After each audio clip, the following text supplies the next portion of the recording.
Луций в безопасности.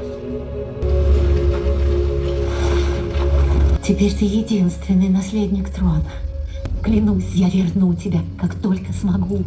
Сәлем құрметті көрермендер.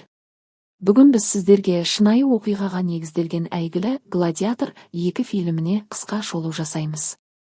Маркус Аврелий қайтыс болғаннан кейін 16 жыл өтеді. Сол уақытта Рим империясы 2 жемқор Гета мен Каракалланың билігіне өтеді. Маркус Аврелийдің Рим туралы арманы жойылып, ұлы қала құлаудың аз-ақ алдында тұр. Нумидия 200 жыл. Люциус Верус Аврелий халық арасында Ганно деген атпен танымал жас жігіт, әйелі Аришатпен бірге бейбіт өмір сүреді. Олардың қаласына генерал Акация басқарған Рим флоты шабуыл жасайды. Қаланың үстін түтінмен жалын басып, бұл шайқастың басталғанын білдіреді. Люциус пен Аришат сауыттарын киіп, өз серіктерімен бірге Рим әскеріне қарсы тұруға аттанады. Рим әскерлері катапульталармен шабуыл жасап, қабырғаларды қиратады. Генерал Акация өз әскерін бастап, шайқасқа өзі кіреді. Қалада қырғын шайқас басталады. Люциус пен Аришат батылдықпен жауға қарсы тұрады. Аришат дұшпанның қолбасшысын садақпен нысанаға алады, бірақ оның бұл әрекеті байқалып қалады. Генерал Акация өз жауынгерлеріне Аришатты өлтіруді бұйырады. Жебе Аришатқа тиіп, ол жараланып теңізге құлайды. Люциус әйелінің жараланып құлап бара жатқанын көріп, кенеттен Рим әскері оның басынан ұрғанда, ол биік қабырғадан теңізге құлайды. Сол сәтте су астында ол аян көреді. Аришаттың жан алушымен бірге ақыретке кетіп бара жатқанын байқайды, ол өмірге қайта оралмайтынын түсінді. Люциус теңіз бетінен есін жиып, жан жағына қарағанда, судың үстінде қалқып жүрген өлі адамдарды көреді. Ол өлі денелердің арасынан қайтыс болған әйелін тауып, қоштасу үшін оның кеудесінен жебенің сынығын алады. Бірақ сол сәтте Рим сарбаздары оны тұтқындап әкетеді.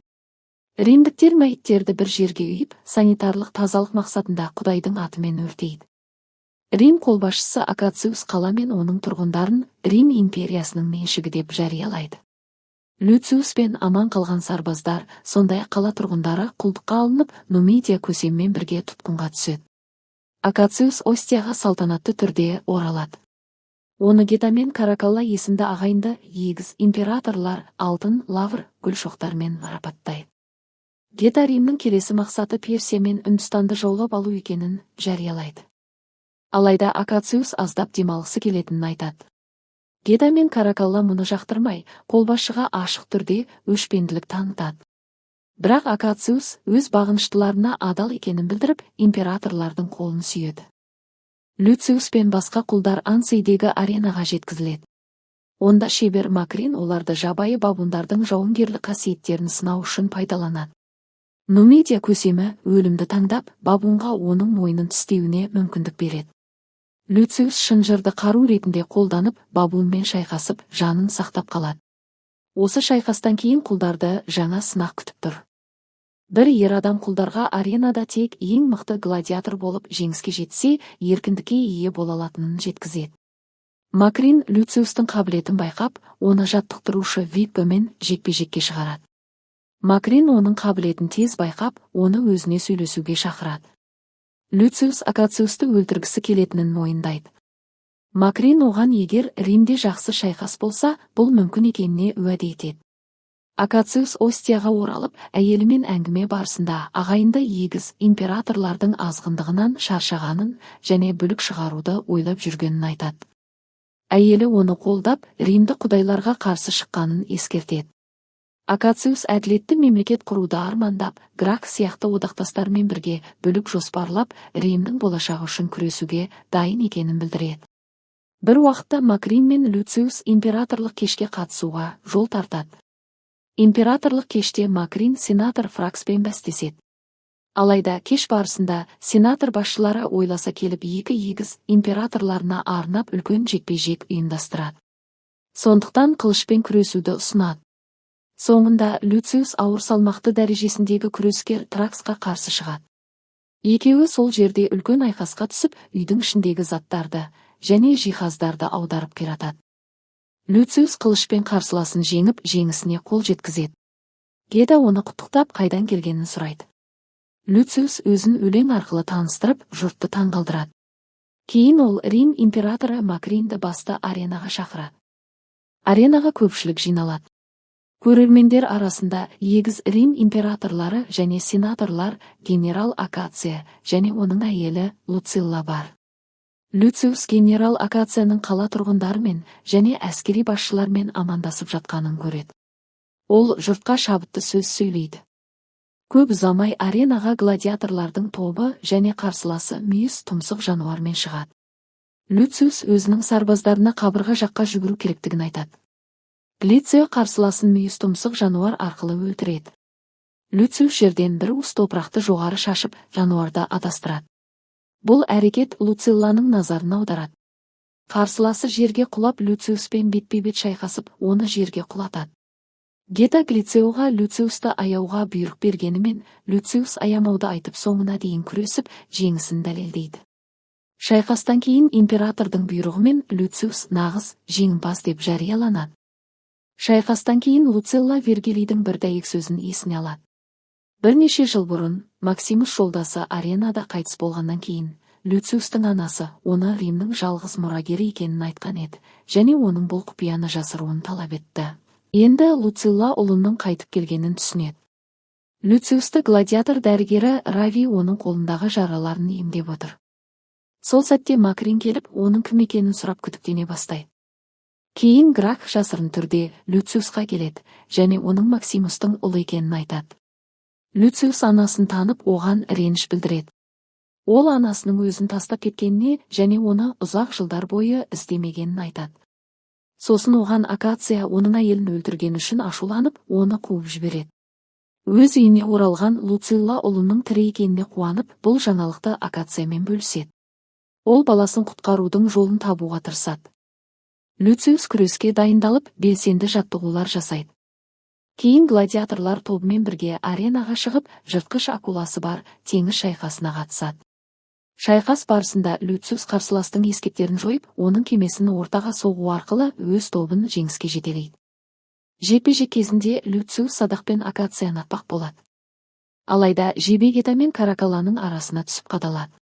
Олар мұны өздеріне жасалған қауіп деп санайды. Кешкі уақытта Макрин сенатор Фракстың үйіне келеді. Ол сенатордан адалдық пен шындықты талап етіп, оның қарызы үшін үйінен қуылатынын ескертеді. Фракс шындықты айтады. Сол уақытта Рим әскерлер Акация мен Луцилланың үйіне барады. Олар Луцилланы ұстап, оны Рим императорына апарады. Мына жақта Акацияның жандағы жауынгерлерді императордың сарбаздары өлтіреді, ал Акацияны Рим императорына қарсы қастандық жоспарлады деп айыптайды. Рим императоры бұл ақпаратты естіген соң, Акация мен Луцилла сатқындық жасады деп Гета мен Каракаланың алдына жеткізіледі. Гета оларды қамауға алуды бұйырады. Алайда Макрин Гетаны көндіріп, Акацияны жаза ретінде гладиаторлық ойындарға жіберуді айтады. Люциус дәрігер Равиге жақындай түседі, және оның кезінде құл болғанын, бірақ шайқастарға қатысу арқылы бостандығын жеңіп алғанын біледі. Люциус артына қарап, қабырғада Максимустың есімі жазылғанын, бірақ оның қайтыс болғаннан кейін сызып тасталғанын көреді. Кейін Рави Люциусты жасырын гладиаторларға арналған қасиетті орынға алып барады. Сондай-ақ Рави Максимустың сауыт саймандары мен қылыштарының осы жерде әлі күнге дейін сақталып тұрғанын айтады. Қару-жарақтың жанында Максимустың әйгілі сөздері жазылған: "Біз ана өмірде жауап береміз" деген. Бұл Люциусқа ерекше әсер етеді, және оны жаңа күреске шабыттандырады. Акациус Преториан гвардиясының сарбаздарымен соғысуға мәжбүр болады. Ол барлық сарбаздарды жеңіп, ақырында Люциуспен жекпе-жекке шығарады. Люциус пен Акациус ұзақ әрі қатал шайқасады. Ақырында Люциус Акацияны тізе бүктіріп жеңеді.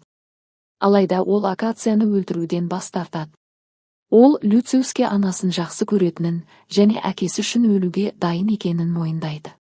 Гета бұл шешімге риза болмай, садақшыларға Акацияны жебелермен атуды бұйырады. Акацияның өліміне куә болған Люциус көрермендерге қарап, Рим өз қаһармандарына осылай қарым-қатынас жасаса, қарапайым халықты бұдан да ауыр тағдыр күтіп тұрғанын айтады. Көпшілік оның сөздерінен кейін Люциустың есімін Ганно деп ұрандатып, қолдау білдіреді. Ол аренадан үнсіз кетіп қалады. Макрин Люциусқа оның камерасына барып, неге Акацияны өлтірмегенін сұрайды. Люциус Римді әділдік пен парасаттылық арқылы басқаруға сенетінін айтады. Алайда Макрин бұл идеяға қарсы шығып күмәнмен қарайды. Кейін көшеде халық бүлік шығара бастайды, және Макрин императорлардың сарайына келеді. Онда Гета мен Каракалла халықтың көтерілісін ойлап мазалар қашады. Бұл жағдайды пайдаланған Макрин Каракалланы сыңарына қарсы әрекет етуге көндіреді. Каракалла бастапқыда екі ойлы болады, бірақ Макрин оның қолын ұстап, Гетаға қарсы шабуыл жасауға мәжбүрлейді. Осылайша Гета тақтан айырылады. Луцилла ұлын көруге келеді. Ол ұлына атасының сақинасын сыйға тартады. Анасы мен баласы арасындағы бұрынғы реніш ұмытылады, және Люциус ұзақ жылдардан кейін анасын алғаш рет құшақтайды. Осы уақытта Каракалла император тағына отырады. Билікті қолына алғаннан кейін ол ерекше шешім қабылдап, өзінің үй жануары Маймылдундасты консул етіп тағайындайды. Сонымен қатар Макриннің лауазымын жоғарылатады. Макрин сенаторларға Гетаның басын көрсетіп, Преториан гвардиясының командирі ретінде өз билігін нығайтуға тырысады. Кейін Люциус атасының сақинасын Равиге береді, және оны Остиядағы генералға қосымша әскерлер жіберуді тапсырады. Және Равиге түрменің кілтін қалдыруды айтады. Маркус Луциллаға кезінде оның әкесінің құлы болғанын және Рим империясын құлату жоспарын айтады. Кейінірек Рави Остиядағы генералға Люциустың атасының жүзігін береді. Ол генералға Рим империясының нағыз мұрагері тірі екендігін және Луцилламен бірге түрмеде қамауда жатқанын жеткізеді. Кейін Люциус қашып шығып, бүлік ұйымдастырады. Аренадағы шайқаста гладиаторлар преториандықтарды жеңеді. Сол уақытты пайдаланып Макрин Каракалланы өлтіріп, өзінің билік жоспарын жүзеге асырады. Ол Луцилланы жебемен жаралап, ол сол жерде қайтыс болады. Люциус көмекке жүгіреді, бірақ анасын құтқаруға үлгермейді. Кейін Макрин атқа мініп қаладан қашып бара жатқанда, қақпаға жақындап келе жатқан әскерлерді көріп тоқтайды. Люциус та атпен оны қуып жетеді. Екі армия бетпе-бет келгенде, олар бір-біріне шабуыл жасамай тек тоқтайды. Люциус Макринге шабуыл жасап, олардың соңғы жекпе-жегі басталады. Макрин үстемдік ете бастағанымен, Люциус таспен ұрып құлатады, және одан бір жола құтылады. Люциус екі әскерге жүгініп, бейбітшілікті орнатуға көндіреді. Сарбаздар қылыштарын түсіріп келседі. Кешке Люциус аренаға жалғыз барып, анасынан кешірім сұрап, әкесі Максимуспен рухани түрде сөйлеседі. Кино шолу ұнаса тіркелуді және пікір қалдыруды ұмытпаңыз.